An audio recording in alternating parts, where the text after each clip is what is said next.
What's up, guys, and welcome back to Moan Inc. If you guys are new here, then what's up? My name's Erica. Heya! How you doing?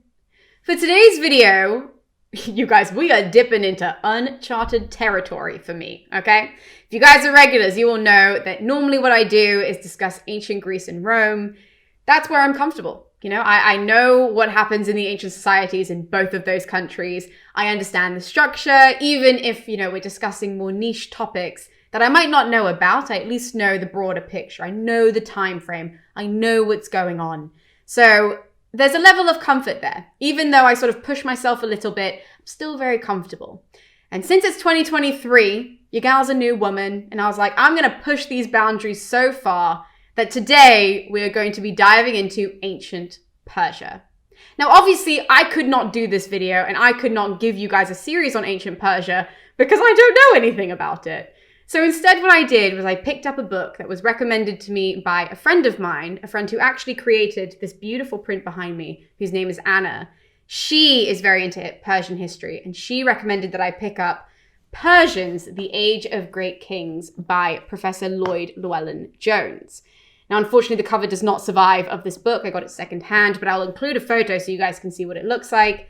And the book does drop in paperback this week when we're recording, but by the time it comes out, I think it was 2 weeks ago. So now, wherever you guys are, you should be able to get the paperback version of this book. What this book does is open up the Persian Empire in a very, very simple way, is how I would describe it. Simple in a good way. It's an introductory book that gets people like me, presumably like you guys, who don't know a lot about ancient Persia, don't know the structures, don't know the society, don't even know how big the empire was. This is the first time I realized how big the Persian Empire was by opening the map page and being like, whoa. So that's what this book does. It opens up this world to a bunch of us newbies who want to learn about ancient Persia and want to learn about this history and how rich it is and how wonderful it is. And as I was reading, I felt I learned so much, but as I was learning, I had so many questions. So obviously, as you guys can see from the title, today I'm speaking to the author himself, Professor Llewellyn-jones of Cardiff University. Now, Professor Llewellyn-jones has one of the most extensive resumes that I have ever read prior to doing an interview with, and greatly intimidated me. Professor Llewellyn-jones has not only done documentaries for Channel 4 about ancient Persia, traveling all the way to Iran and taking us around the incredible sites that have remained there. He's also appeared on an abundance of podcasts on the BBC, History Hit, you name it, he has pretty much appeared on it. He is also an active board member and a trustee of the British Institute of Persian Studies here in the UK, as well as helping the British Museum with their upcoming exhibit titled Luxury and Power, Persia to Ancient Greece. That's only naming a few things that Professor Llewellyn-jones has done. Honestly, it's incredible, and the work he's done is amazing, including lots of scholarly articles that have come out and other books that he has helped produce. I will leave everything in the description below because I will be here all day for this introduction if I list them all off. So, you guys are in great hands, and I'm so excited to talk to you, Professor Llewellyn-jones, about this incredible book. And I'm sorry, some of these questions are going to be quite silly, but why don't we just start with saying a huge thank you? I cannot believe that I'm sitting here chatting to you. I feel like this is such an incredible thing, and I just feel very, very thankful for you taking the time out to speak to a newbie like me and to my audience. So thank you very much. It's an absolute pleasure, and it's always a joy to talk about ancient Persia. It's my mission, in fact. So, for starters, the way I always start these interviews with professors, because I think context is so important, is asking you about your classics background, because that's where you came from. You came from an ancient Greek background. Yeah, most definitely. And so I did my master's. Well, I did an undergraduate degree in drama and classics at Hull, and then latterly I did my master's in Cardiff University and then my PhD at Cardiff University.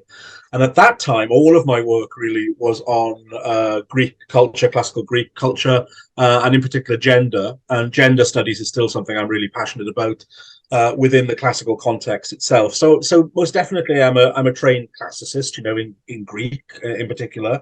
And But it was while I was doing all of this work, especially on Greek women, that I was encountering Persian women for the first time. And good work was being done at that point. This is in the sort of mid 90s now, about the Greek conception of foreign women, of course, So Emily Kurt, Helene Scansisi-Werdenberg were starting to, riding that crest of the wave on a sort of feminist and gender criticism that was happening at the time. And so I accessed Persia essentially through gender studies initially. And I thought, oh, this is really fascinating. What's going on here is the othering of the other, so not only are they Persian, but also they're women. And what are we doing with these? And the Greeks, of course, tend to make them into harridans and power mad, power hungry viragos and so forth. So that was my first approach to the Persians. And then with that in mind, I started thinking again about looking at Herodotus again and thinking, okay, well, what is his approach then generally to the Persians, and I began to question more and more what his approach was and what his agenda was really. Very often we talk about ancient texts having biases. I'm not so keen on that word personally. I'm far more keen on the idea of agenda, so that everybody approaches history writing, the transmission of history, with an agenda.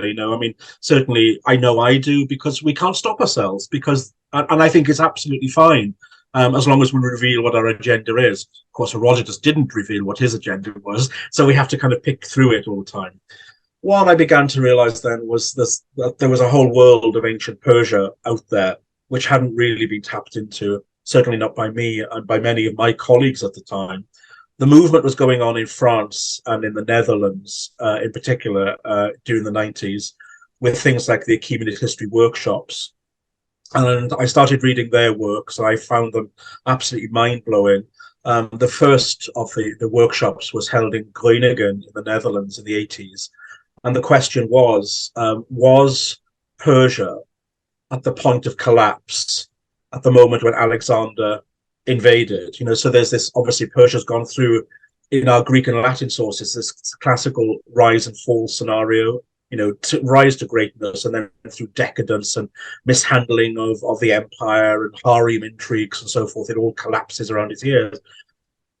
And so did Alexander really just put it out to its misery? That was the way that most classicists had seen Persia to that point. It was a defunct empire. Well, the historians meeting at that conference were exposing very different approaches at the time, and they were basically saying, well, no, there's no evidence from inside Persia to suggest that things were moribund or things were dying. And in fact, the empire was in a rigorous state of health, and Darius III, the last Achaemenid, far from being this kind of also-ran, who more than met his match in Alexander. He was a competent, capable king and warrior. So it's all of that really which then started to culminate in my mind, thinking, okay, there's another world out there. And I've called it always the Persian version. And so what I've been doing over the last few decades is to try to look at the Persian version of Persia's own history. Not easy necessarily, because we don't have the kinds of sources that we have in Western history, but nevertheless there are sources, and they are rich and they are very telling. Now, this goes a bit further, though, in your passion, because you also know Farsi, if I'm not mistaken. That's right, yeah. And you've been to Iran multiple times to go and explore with students. You've said as well you've been with students. And something you said in an interview from about 3 years ago, I sound like such a fangirl, but do excuse me.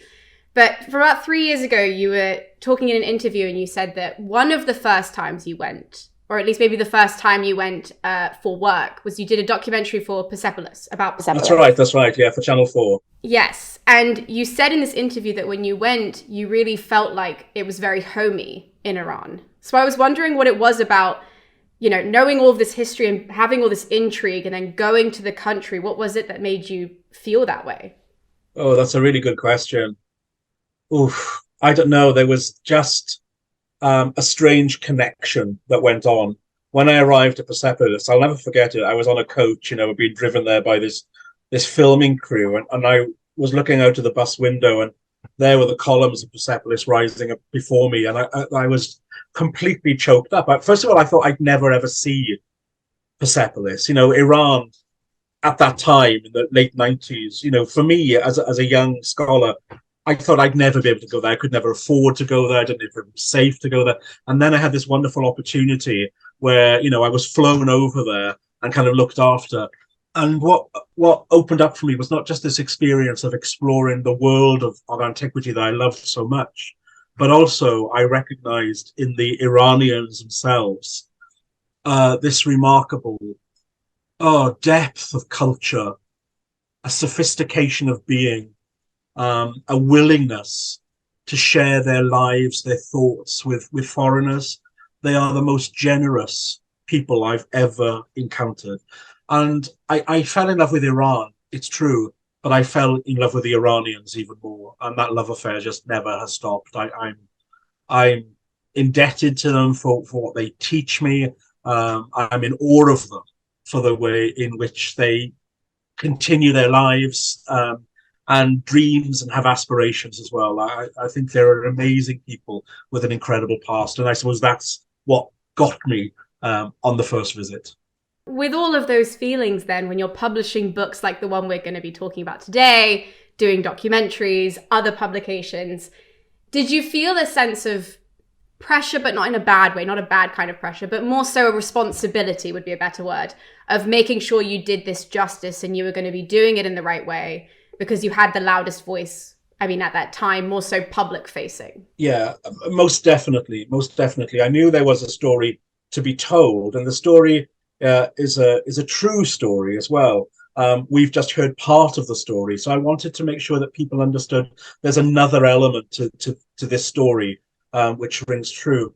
And I'll never forget, once I was in Tehran with my students. I had about 20 students with me from Edinburgh University, where I was at the time, and we were in a lovely coffee shop together, and it was an evening. Lots and lots of Iranians were there with their families. And this lovely Iranian woman had a huge chocolate cake, and she cut slices for all of us. And she sent it around to all of my students. And her husband stood up and he said to us, please, when you go home, tell the world that we are not terrorists. Oh, and that went very, very deep with me, because that is the perception that many people have about Iran, that it is a religiously intolerant, it's part of the axis of evil in the West, and it's so different on the ground. And when it comes to the history of Iran, it is a noble history. It's a history not without its bloodshed and not without its violence, because history is history is history. And I don't like the idea of empire. And yet, that I realized there is a story to be told about the way in which the Persian Empire was run and thought about. So, yes, I do feel a kind of responsibility. But more than anything, I feel as though it's a privilege that I have to be able to have a voice in order to forward Iran's own history. My one aim is, I real hope is, that those of us in the West who love and work on ancient Iran will in time be able to, our voices will fade, and I would like young Iranians to be telling their own story in the future. That's my great aspiration. That's what I really want. Well, I think we're certainly getting there with your book, because it does such a good job of opening up so many people, and obviously so many British Iranian people who are going to be reading it as well, who have access to it. So it's certainly laying the groundwork. And as somebody who, as I explained in my introduction as well, and I've explained to you, doesn't know anything about ancient Iran, opening up this book and opening up the ancient Persian world, the first thing that we're met with is the sheer size of the Persian Empire. There's an image which is just, by the way, this is the landscape that we're covering. And I had never realized how big this thing was until I saw it on a map and I thought, oh my goodness, this is a lot of ground to cover. Can you sort of give us a verbal idea of the landscape that we're going to be looking at? So the center of the empire is in modern Iran, so in southwestern Iran, in an area called Fars, from which we get the word Parsi, and therefore Persians. So that's the center. But the limits of the empire by the time of Xerxes, for instance, so this is by the first decades of the 5th century, it goes from the deserts of Libya in North Africa, right the way down the Nile to Ethiopia. It goes north to northern Greece, Macedonia, to southern Russia in the steppes. It goes all the way to the east to the borders of Pakistan, Afghanistan, and down into the Punjab in India as well. It was the biggest land empire the world had ever seen at that time. And I mean, it ran coherently and well, with disruptions, but on the whole, coherently and well for over 200 years. I mean, that's quite a feat, to have created an empire and maintained an empire like that. That's the incredible thing. It's absolutely mind-boggling. And also with this like really grand landscape that they have now for this empire, the way they ruled was very unique, because I would say that, when you look at history and you look at conquerors and empires, it very much is a case of like conquer, absorb, move on, conquer, absorb, move on. And they very much did conquer, let you do whatever you want, move on. And we just impose tax. Yeah, it's a very different model of running empires. As I say, I don't like empire, but if I had to be ruled by an empire, I'd rather have been under the Persians than, say, the Romans or even the British, right? So we know, for instance, many of us have studied the Roman Empire, and we know that we can identify a Roman site, whether we're in North Britain or Syria, because the Romans just imposed themselves literally on the landscape, don't they? They build their temples there on platforms and so forth.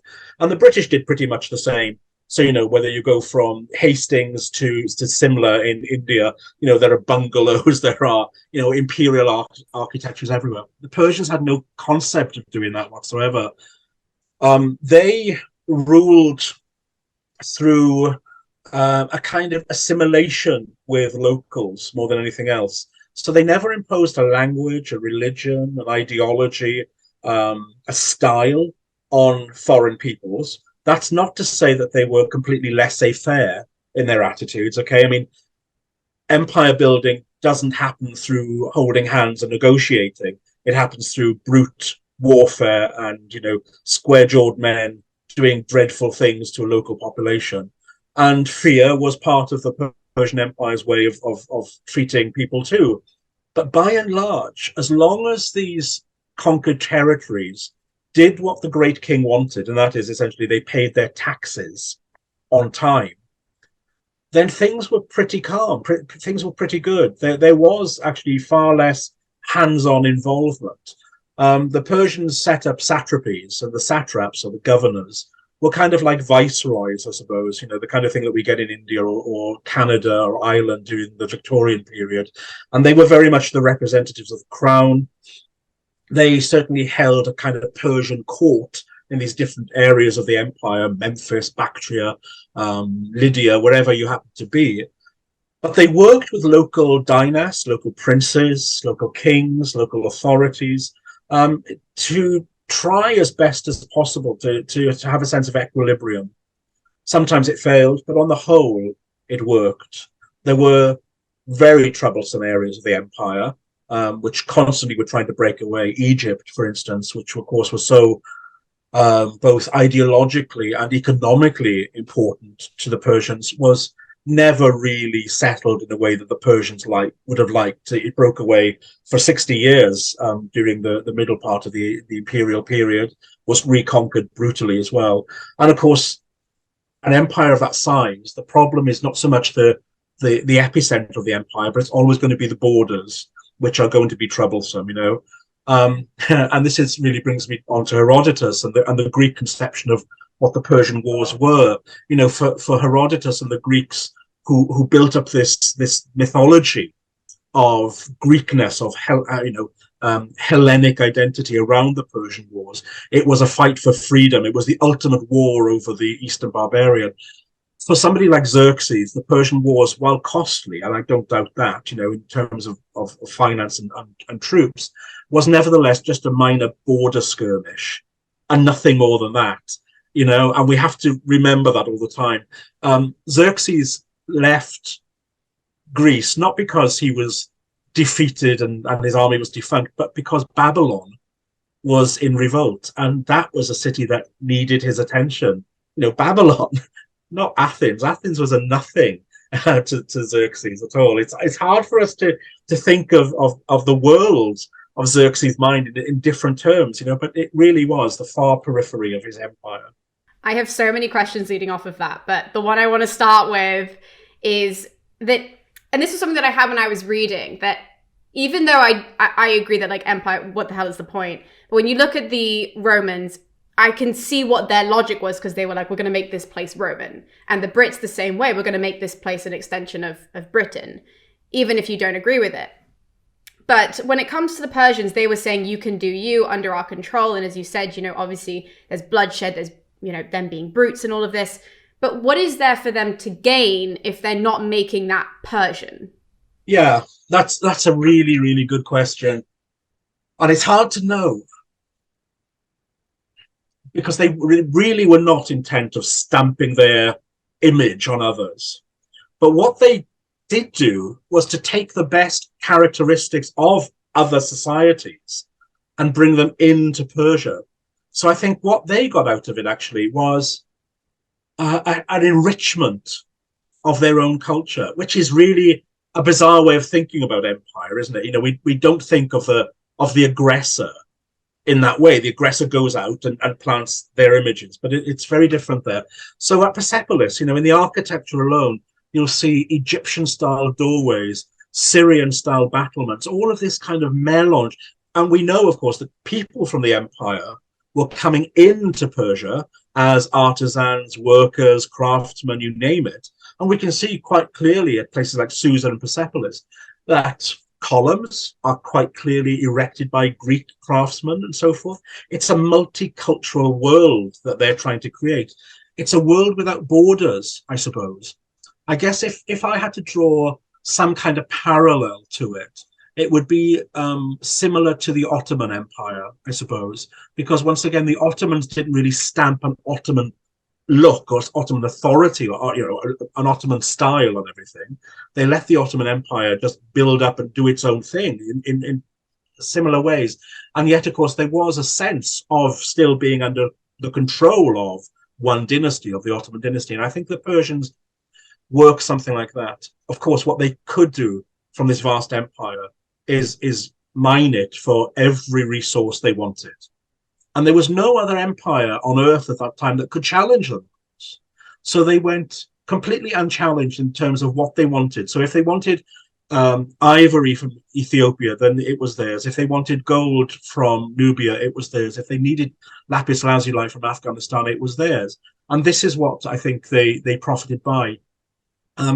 It's quite unique. If you think about Roman propaganda in the imperial period, if something like Trajan's column or something like that, where we see this love affair with violence and war and conquest and the putting down of the enemy, we get nothing like that in the imperial art of Persia at all. So you can look in vain on the walls of Persepolis or Susa to see any warfare scenes whatsoever. They just simply don't exist. And that's not to say that in reality warfare wasn't common. Of course it was. But even for the Persians to have conceived of a world which kind of sings in harmony together to the glorification of the great king is something quite magnificent and unique in antiquity, I think. And that alone for me is a qualification for why the Persian Empire needs to be taught and understood. If, for instance, and I say this in my book, and it's the bit that rattles people a bit, if our Victorian and Edwardian ancestors had been taught the history of the Persian Empire in place of the Roman Empire in places like Harrow and Eton, then perhaps the experience of empire for millions of people in the 19th and 20th centuries might have been at least a little more dignified. And that's justification alone for saying we should learn from this empire. I completely agree, and it's so unique. Like, it was a lot to wrap my head around. But going back to what you were saying earlier about the Greeks and how they, you didn't say this word, but I can't think of another word, seemed to be obsessed with the Persians and this whole idea of like, freedom. Okay, good. Yeah. But they certainly seem to be very obsessed with that. And because I've had a lot of guests come on to talk about when the Persians were coming in, there were certain Greek city-states that then just sort of, they sided with the Persians, which seems kind of counterintuitive if you think of them as sort of, they should be banding together to ward off this big enemy. But what I was wondering, and where this comes from, is that I had Professor Paul Cartledge come on to talk about Thebes specifically. And Thebes sided with the Persians, and I couldn't wrap my head around why. But when I was reading your book, I was wondering, was there a way that Thebes would have known that the Persians were more so tolerant in culture? Would there have been a way that they would have known? Because then that would make sense as to why they would go, oh God, if we're picking between Sparta, who was their enemy, and Persia, that seems like a better option. Absolutely. Well, first of all, Persia's been around a lot more by that time. It's got a reputation. It's a superpower, that's true. But I think you are right. I think that they only had to look to their neighbors in the north, and that's Macedon, of course, because Macedonia was part of the Persian Empire for a long time. Under Alexander I, Alexander III, it was a flourishing satrapy, really, working as any other satrapy does, in the kind of control of the great king, but with its own freedoms. So I suppose any Theban who had gone on diplomatic service to Macedon, to Pella or the other cities of Macedon, would have realized actually that toleration is the name of the game here. And certainly, I mean, for a Theban looking down at Athens, bizarre Athens, with this thing called democracy, whatever that means, and then Sparta, even worse, which is probably the worst slave state in antiquity, then I would think that yes, Persia looks like a good thing. It really does. It's the better alternative. And you're right to emphasize this, that we are in the process of myth making if we continue to hold on to the idea that this was a war against East and West. It certainly was not. There was no cogency or complete identification with the Greek states as merging together as one Hellenic system against these Eastern despots. None of that. That is purely the myth making that has evolved out of the long historiography of the Persian Wars. My favorite quotation I came across when I was writing the book came from John Stuart Mill in the 1860s, where he said that in terms of British history, the Battle of Marathon is of more importance than the Battle of Hastings.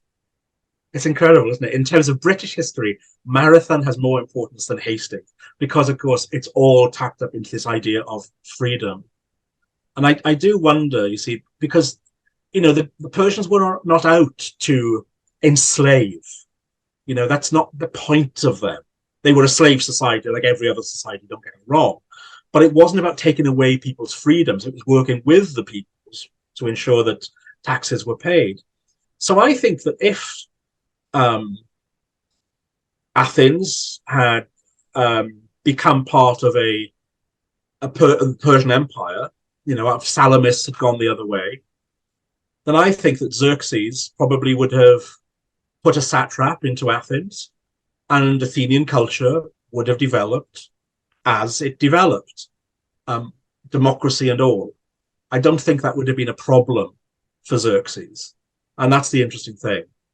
And imagine as well, if he had taken Athens, set up a satrapy there, there's no doubt in my mind that he would have marched into the Peloponnese and obliterated Sparta as well. It would have been a very different picture, wouldn't it?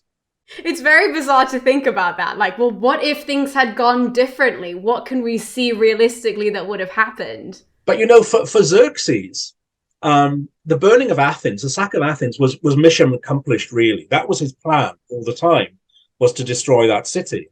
And of course, on the way, he also killed a Spartan king, Leonidas dies. Now that for him is perfect because Xerxes, like all the other kings, believed in this idea of arta, truth, justice. And that's very much linked to the sort of religious ideology as well. So either you are a follower of arta, of truth, of the gods, or you are a follower of drauga, follower of the lie.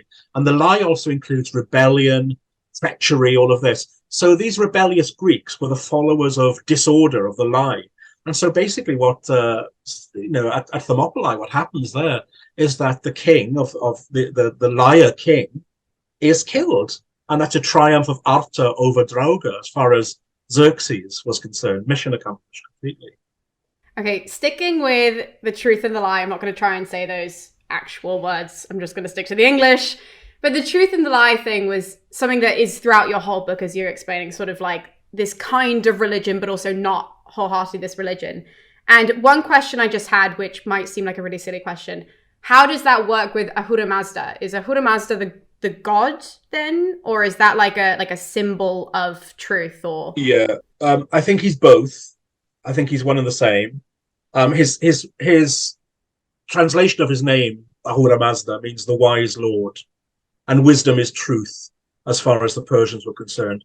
The Persians thought in a kind of binary opposites, not unlike the Greeks in that respect, you know. So there was good and bad, dark and light, evil and truth, you know, or lie and truth.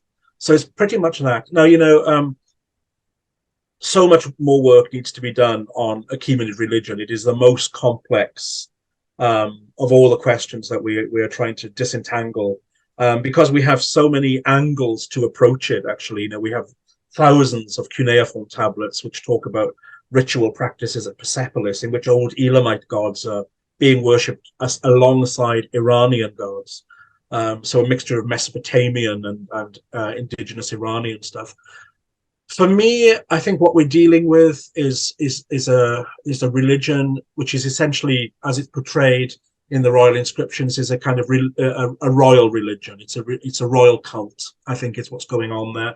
Ahura Mazda is probably a royal god. You know, he attaches himself to the king attaches himself to Ahura Mazda, and in this way, the political and the religious just constantly overlap all the time. And in a way, the king is the god's vice regent on earth. He's also the doppelganger of the god. He looks like the god in the iconography and so forth. No Persian king ever declares himself to be a god, which is completely in contrast to what, say, Aeschylus makes of the Persian king in Persia, in the Persians. No Persian king ever claims that. But they certainly claim this kind of intimate relationship with this wise lord. So an inscription in Susa, for instance, Darius says, "I am Ahura Mazda's, Ahura Mazda is mine." So it's very much, if you think of it in this kind of yin and yang image, that goes on. But basically what it means, therefore, is that good deeds, good works done for the god or done for the king are reciprocal. But likewise, rebellion against the king, any antagonism is seen as going against the order of the god as well. So there's, you know, you could push it if you wanted to and say that military conquest for the Persians was a kind of holy war, in a way that, you know, the Assyrians had practiced holy war in the centuries beforehand. Nothing new in that. But then I suppose in a way you could also say that the Romans also had a kind of belief in, you know, in a holy war too, you know. So nothing particularly new there. But a lot more work to be done on the religious landscape of Persia, despite the fantastic work that is being done by people like Wouter Henkelman at the moment. Incredible work on the Persepolis tablets. But yeah, it's one of the great unknowns. And we're fighting actually against Greek perceptions of Persian religion all the time. You know, a very famous passage in Herodotus says that, oh, the Persians have no temples, they have no sculptures of the gods, they worship in the open air. Well, actually, the archaeology of Iran is proving that to be completely false. And, you know, what Herodotus is doing, of course, is holding up that famous mirror, you know, to the Greeks and saying, no, everything that the Persians do is unlike us. We have temples, we have images, we worship indoors. And, you know, the Persians don't do that. Well, it's not there in the archaeology of Iran. Well, sticking with this theme of the lie, this is going to be very controversial. I probably shouldn't say this to you. But in my opinion, the king of lies, who is also the king of kings, Darius, I really want to talk about him. Because this story, that when he takes over as being the king, so there are two stories. There's the one that Darius tells, and then there's the one that supposedly really happened, which is that, you know, there's the band of 7 of them, if I'm not mistaken. Yeah, the gang of 7. The gang of 7, they go and they're like, we have to kill, is his name Bardia? Oh, goodness. Yeah, that's right. Yeah. So they're like, we're going to go go and kill Bardia. This is what we're going to go and do. And then Darius says, oh no, we didn't kill Bardia. We killed this other guy who was pretending to be him. And then goes so far as to even put in the iconography that image of himself standing on this guy. This is wild, incredibly dramatic. I'm obsessed with it because it's very like Roman history kind of drama. I'm wondering what your view of this whole story is. Well, I suppose if it comes down to it, if you tell a lie, tell a big one, and make it convincing, and also hammer it into the side of a mountain so everybody can see it as well. It is complete spin for all of his boasting about being truthful and respecting the truth and being the chosen one of the God of truth. Darius tells the most whopping lie of antiquity. I think it's egregious in the way that he does it. So what he does there, basically, he reinvents for himself the events in which actually he committed regicide. Bardia, there's no doubt in my mind, was the successor to Cambyses. He was the younger son of Cyrus the Great.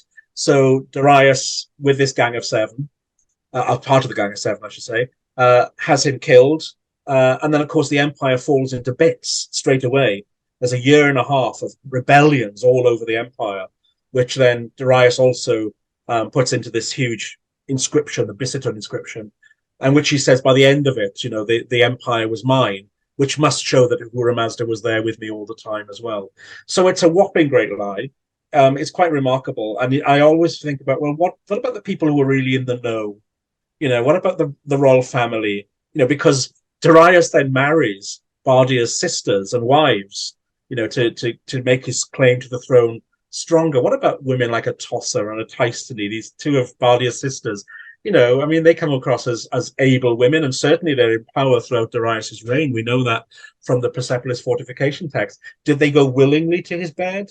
Were they dragged there? Did they keep this secret all their lives? Or was it just everybody knew it? Really, it's a remarkable piece of history. It's the only large narrative we have written in a Persian source, by the way. Most of our Persian inscriptions are ahistorical, so this is the only kind of narrative. And I think, wouldn't it just make a brilliant film or Netflix series? It's just waiting for it. It really is. It's so dramatic. It was the part of the book that I got to that I was like, what is happening? What's going on? Really quite incredible. And the images at Bicetron show this, but not in a kind of real time way, because what we have at Bicetron is Darius, who is of course drawn on a bigger scale than anybody else, standing on the belly of this so-called Gaumata, the Bardia doppelganger wannabe, and then in front of him are all of these chained captives who are paraded before him, which of course is and almost they're there to be executed. Now that doesn't happen in real time, of course, because the inscription tells us that most of these rebellious leaders met their deaths on the battlefields and so forth. So it's an imagination as well of bringing all of these images together in the perfect symmetry so that, Darius can put his sword through all of them at once. And, very recently for the British Institute of Persian Studies, for BIPS, I've been putting together an online site, which perhaps some of your listeners would like to go to in the future, which is just about Bicetron. And I've managed to get some really, really great digital photographs, up-to-date photographs of the details of the Bicetron relief, because very recently restoration was going on there in Iran, and we've been able to get really close for the first time in like 30, 40 years. Now we've got really great digital cameras, of course. We've got incredible details, and I've been producing line drawings, very, very careful line drawings of these, so we can really see the detail. And it's fascinating, now that we can really look at these things. So I've discovered things like Darius, of course, is so handsome in his profile, with his sort of hooked nose and beautiful eye and his curled beard. And then every one of the rebellious kings, if you look at their faces, they're pug-nosed, they're squat, they're ugly. And the other thing I noticed as well is kind of details which says a lot about Darius. They're wearing collars around their necks, and each collar has got a metal spike that goes into their neck, almost so they have to keep their heads back, It's those kind of details that also reveals what sort of person Darius was and what kind of people the Persians were too. They were part of this vicious world of antiquity. I can't exonerate them. I don't want to exonerate them. They were part of it too. Now, let's talk a little bit about the guy who started this all off, Cyrus the Second. Second. Yeah. I'm not gonna lie, as I was reading your book, I was like, thank God there's this family tree here, because I was like, what number is everybody? They all have the same name. I know. But he starts this off, right? So he takes over the Medians first and then sort of moves out and out and out. And I was wondering, from an expert's point of view, what is it that made him such a great leader that sort of had this start to this incredible empire that then people like Darius could take over? Darius even, sorry. Yeah, it's a phenomenon, really, you know, and I can't explain it. But in one generation, in one man's lifetime, we go from Persia being a semi-nomadic tribal society to being already a superpower, having conquered the whole of Anatolia, the Greek cities of Asia Minor, the whole of Babylonia, and the Levant. And in the end of his life, also the eastern provinces of the empire fall to him as well. I don't know. I don't know what makes that happen. There are just sometimes in history individuals who come to the fore and they're simply brilliant. You know, they're charismatic. They have the know. They have the ambition. They have vision. They're opportunists, whatever it may be. I think Alexander was one of them. Napoleon was another. You know, there are these moments when brilliant individuals emerge. And I think Cyrus is part of that. I do believe he earns the sobriquet the Great. I think he really truly was a great leader. And, you know, it's in my opinion as well, is that Alexander models himself quite a lot on Cyrus in his own conquests too. You know, we're obsessed about Alexander using Achilles, you know, as his model. But I think actually his go-to was probably Cyrus far more. You know, he models himself on Cyrus quite a lot. Alexander's entry into Babylon, for instance, has all of the hallmarks of Cyrus's entry into Babylon. You know, I think there was a bit of hero worship going on there, rightly so too. Yeah, he's definitely upheld as the great, as you said, like Cyrus the Great, incredible. His son, not so much. His son Cambyses, if we can move to him, because he's great, but he has that like reputation towards the end of his life as being mad. And I was wondering what your take was on that, because you wrote about the Egyptian sources that don't necessarily write that narrative.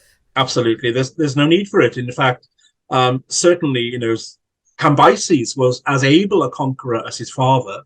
We must remember that Cyrus put Cambyses in charge of Babylon as vice-regent of Babylon for him to learn rulership. And he has the military capability, ambition of his father. You know, the conquest of Egypt is no small thing, and it falls very quickly to Cambyses and his armies. And he holds Egypt, holds it strongly, firmly. Now, of course, what we have in Herodotus, the most famous source on Cambyses, is this maligning of him as a madman, a real, you know, crazy dude. So he goes around despoiling Egyptian temples. He kills the sacred Apis bull, which is the incarnation of the god Ptah. He has intercourse with his sisters and so forth. And all of this, I suppose, comes from, it's written by Herodotus in a period when Persia had lost Egypt. So there was a backlash against the Persian opposition, which, of course, occupation, which had happened 100 years before. But now Herodotus is writing 100 years later, gone to Egypt, I believe he's there. And of course, the priests, if he's using that, are bad-mouthing the memory of Cambyses, because now they're Egypt for the Egyptians is the song that they're singing. And so they do all of this. But if we actually go back to the Egyptian evidence for Cambyses' reign, we see that the land was well organized, well run. It had the minimal actual uprisings. And most importantly, in terms of religious ideology, which Herodotus really attacked, we see that Cambyses completely and utterly assimilated himself into the pharaonic tradition. So he is represented as an Egyptian pharaoh. He takes on a pharaonic name, and his name is there in hieroglyphs. And we see, and this is the really interesting thing, that an Apis bull did indeed die during Cambyses' reign, but Cambyses gave it the full burial honors that was expected from any pharaoh, and inaugurated the reign of the new Apis bull that followed as well. And we have stele from Saqqara, which is absolutely there in black and white, confirming that, to all intents and purposes, Cambyses was a good pharaoh doing what pharaohs should do. So the smear campaign starts at least 100 years later, but it's the smear campaign that has gripped our attention. Who doesn't like a madman? Okay, I mean, it's great stories, isn't it? That's what Herodotus's genius is to create these kind of, larger than life characters. He's no more real than Caligula or Nero, if we dig into, the historiography sitting behind Suetonius or Tacitus. Now, stepping back from him being a madman, I did have a question, which I have no doubt I just misinterpreted in your book. But it's when Cambyses gets to Egypt, I put a little tab, so it's page 94 in case anybody wants to go to it. So on page 94, you write that he took his Egyptian parentage. So he does claim that his father is still Cyrus, but he takes an Egyptian mother. So his Egyptian mother is a woman called Nitetis? Nitetis, yes. Okay. So this, yeah. But you write at the end of this sentence, and again, this was just me going, I'm very confused. So he takes this Egyptian parentage, he sticks with Cyrus, but at the end, this princess that he says was his mother was depicted now as a traitorous usurper. Of whom and why? So it was politic for Cambyses to reinvent himself. If he was going through this process of being a legitimate pharaoh, then what he needed to do as well is to have a pharaonic mother too. So it was a much easier spin for him to be given an Egyptian mother. But of course, there's no truth in it whatsoever. And when Herodotus writes his stories about Cambyses, he then besmirches this idea that it's a lie that he took on an Egyptian mother, basically. But it wasn't. It was pure propaganda, that's all. No more than that. We know that, he was the son of Cyrus and his only named wife, and therefore a full brother as well of Bardia. So there's no problem with that whatsoever. Pure propaganda is what's going. Two forms of propaganda going in two different directions. An Egyptian propaganda saying we need an Egyptian white woman to have borne him. A Greek propaganda and an anti-Persian propaganda saying, oh, there's no truth whatsoever that he was born of an Egyptian, which is true in a way, if you get my meaning. So was this just like a random person that he chose and he just said, okay, this seems likely? I doubt if she even existed. Oh, really? I doubt if she even existed, yeah. That's really interesting. I think it's probably, or if she did, she plays no part in the story whatsoever. But I doubt if she even existed. Now, we've been speaking for quite a while, so I do want to kind of wrap up some of these questions that I have. And I don't think that we can do this talk without discussing Xerxes a little bit. Because there's a story in Herodotus that I remember from when I read Herodotus way back in the day. There's a story about when Xerxes was, I can't remember what book this is from, but he goes into the south of Turkey and he comes across a tree and he falls in love with this tree and he makes all these offerings to it. And you do explain this in the book, but just because my audience comes from also a Greek background, possibly a Roman background, if you guys have this book, by the way, it's page 234 in case you want to go and find it. But I was wondering if you could explain this because it's such an odd story in Herodotus. And what is it more likely? Did Xerxes really fall in love with a tree or? So here we have one of those spins that Herodotus puts on, I think, something that he would have really actually known himself, because we can't forget that Herodotus was born a subject of the Persian Empire, right? He was born in Halicarnassus, so he certainly knows something about Persians. I don't want to dismiss that, that at all. He does. Okay, so what Herodotus says there is that, Xerxes, crazy Xerxes, after all, he's already a megalomaniac, as far as Herodotus is concerned. He's marching on Greece, and he gets to this point in Asia Minor where he sees this plane tree with its beautiful shadow, its shade underneath his branches, and Herodotus sits there. Xerxes sits underneath it and then falls deeply in love with it. It's a kind of mythical context that we get, in Greek myth elsewhere, where people fall in love with inanimate objects.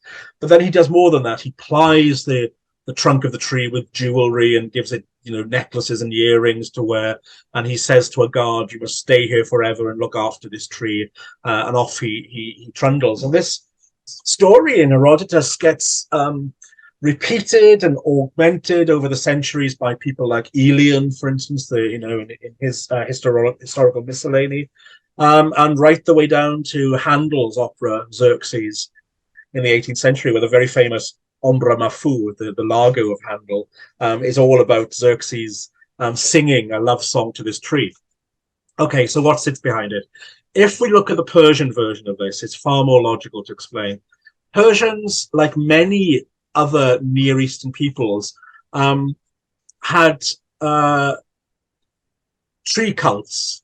They believed that trees were sacred groves, sacred orchards. It's there in the Greek world as well, of course. Most sanctuaries, like the sanctuaries of Artemis, have sacred groves as well. So it's part of their idea. In ancient Near Eastern iconography, there is the tree of life, for instance. It's a very important aspect. So what's going on here? Well, probably what we have here is Xerxes approaching Asia Minor royal sacred grove of some kind. And what he does there is he does leave offerings to the tree, gold and silver, whatever it might be, hanging from the branches.